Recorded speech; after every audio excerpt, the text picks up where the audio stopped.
मुझे लग रहा है कि पंकज जी के पास जाते हुए, ठीक है अनुराग जी, मुझे लग रहा है कि आप आगे ऐसे इधर उधर की बातें करने, मैं प्रियंका कक्कड़ जी के पास जाऊंगी अब। ठीक है, मानवता दिखाइए, आप इतना बड़ा मकान उनको दे दीजिए। ये बात कर रहा था, अरे 3 महीने हो गए थे महाराज, वो कागज की बात करने लगे। संस्कार नहीं है बीजेपी में। मैं इस सवाल का जवाब ले लेती हूँ। संस्कार कागजों में नहीं होते। 10 सेकंड कुछ नहीं, पंकज जी बहुत देर से, पंकज जी आपके पास आते हुए आज 2 सेकंड भी नहीं, पंकज जी अब सीधे आपके पास आते हुए, कांग्रेस पार्टी यहाँ पर क्या खड़ी नजर आ रही है? आज नई दिल्ली से उम्मीदवार उनकी ओर से दावा कर दिया गया है, वो कह रहे हैं कि हमारी तो 40 सीटें आ रही हैं, लेकिन वास्तव में ये स्थिति है क्या कांग्रेस पार्टी के लिए? पंकज शर्मा जी।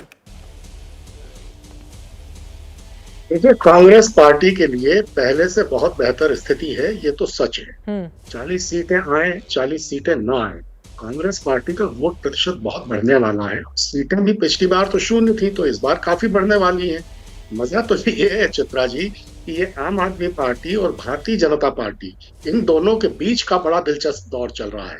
देखिए दोनों कैसे एक दूसरे को, टीम दोनों आपस में ही एक दूसरे को, सुधांशु जी स्थिति ये हो गई है कि वृथा है पूछना किसने किया क्या, है पूछना था दोष किसका, सुना पहले घरन का कोष किसका, जहर अब तो सभी का खुल रहा है, हलाहल से हलाहल खुल रहा है।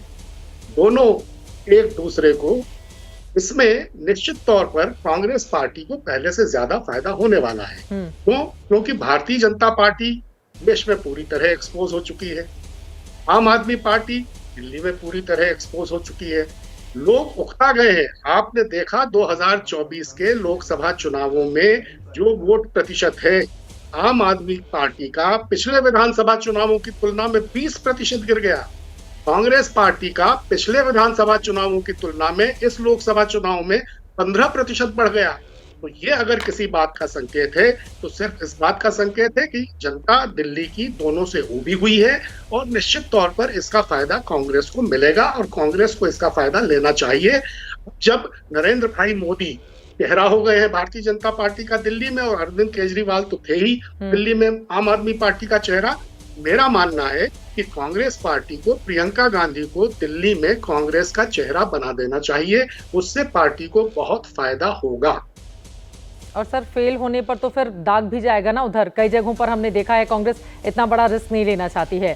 0 से 40 सीटों पर जाना और प्रियंका गांधी को उस जमीन पर उतारना जहां पर 0 पर खड़ी हुई है कांग्रेस पार्टी, क्या ये बहुत बड़ा रिस्क नहीं हो जाएगा? इस सवाल का जवाब आप दीजिएगा। संगीत रागी जी, पता नहीं अपने आप में ही डिबेट किए जा रहे थे, बताइए आप इतने खुश क्यों हो रहे थे उन लोगों की बातों पर, विरोधी दलों की बातों पर? देखिए, मैं तो इसलिए खुश हो रहा था कि जब पंकज जी बोल रहे थे कि कांग्रेस पार्टी बहुत बेहतर करेगी, तो अभी तक का पैटर्न यही है जिसे मैं अक्सर कहता हूं कि कांग्रेस पार्टी जहां भी तीसरे नंबर पर खिसकती है वहां से वो दूसरे नंबर पे आने की भी हैसियत खो देती है, और कभी ऐसा नहीं हुआ है कि वो दूसरे नंबर की पार्टी बन करके आ जाए। आपने देखा होगा कि एक ही अपवाद हुआ था जो लोकसभा में महाराष्ट्र के अंदर कांग्रेस पार्टी दूसरे नंबर की पार्टी बन करके आ गई थी, लेकिन पूरे देश में दिया आप कहीं भी आप देखेंगे तो कांग्रेस जब खिसकती है, चाहे वो भारतीय जनता पार्टी के साथ लड़ रहा हो, चाहे वो विपक्षी दल क्षेत्रीय पार्टियों के साथ लड़ रहा हो, वो चौथे तीसरे नंबर से पहले पायदान तो आना तो दूर की बात है, दूसरे नंबर की भी पार्टी नहीं बन पाती है। इसलिए दिल्ली में भी 5% से वो 15% तक चली जाएगी, ऐसी दूर दूर तक कोई संभावना नहीं है। दूसरी बात, पंकज जी जब आप भारतीय जनता पार्टी के बारे में कहते हैं, को स्क्रीन पर दिखाइए प्लीज। पंकज जी जब बात कर रहे होते हैं कि भारतीय जनता पार्टी और आम आदमी पार्टी देखिए एक दूसरे से झगड़ रही है, आपसे सवाल बनता है सर कि अजय माकन जी ने कहा कि ये गद्दार है, और उस गद्दार से कांग्रेस पार्टी का क्या नेतृत्व उनको जानकारी नहीं थी? उस गद्दार के साथ आप लोकसभा चुनाव में साथ खड़े हो जाते हैं और आज कहते हैं कि नहीं, एक मिनट, नहीं, एक सेकंड दूर रहिए। अभी राहुल गांधी जी वियतनाम गए हैं, अभी राहुल गांधी जी वियतनाम में हैं, टाइम्स जो है वो वियतनाम से आई थी। आपकी जानकारी के लिए बता दूं, जो जानकारी हमारे पास है उसमें जो पत्थर लगा था ना शीश महल में, वो वहां से ही आया था, वियतनाम से ही आया था। तो वियतनाम हो सकता है बहुत खूबसूरत हो, हम कभी गए नहीं हैं। ये जवाब देना आम आदमी पार्टी के लिए आवश्यक था।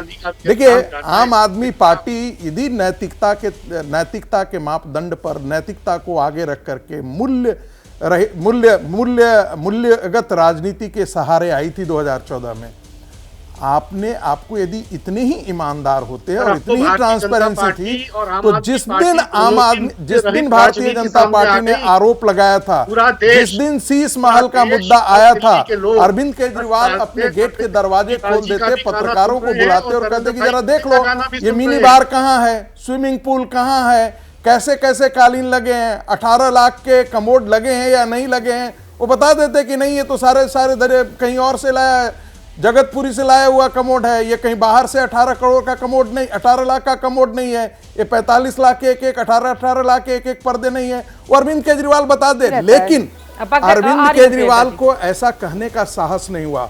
और एक बात और, ये आप गलत कह रही हैं कि मुख्यमंत्री को वहां से निकाला गया है। माननीय हरा कुर्ता, थोड़ा सा ध्यान रख लीजिए, तथ्यों के आधार पर डिबेट में कंट्रीब्यूट कीजिए। वो उन्होंने उस बंगले को स्वीकार भी नहीं किया था, नहीं किया था, ये जानकारी आपको होनी चाहिए। वो सिर्फ नहीं की थी, ये भी जानकारी आपको होनी चाहिए। प्रियंका जी से जवाब ले लेती हूं, उन्हीं से जुड़ा हुआ मुद्दा है, मुझे लगता है कि वो ज्यादा बेहतर ग्लिसरीन जवाब के देंगी। आंसू नहीं चलेंगे, ठीक है, ग्लिसरीन के आंसू नहीं चलेंगे। ठीक है।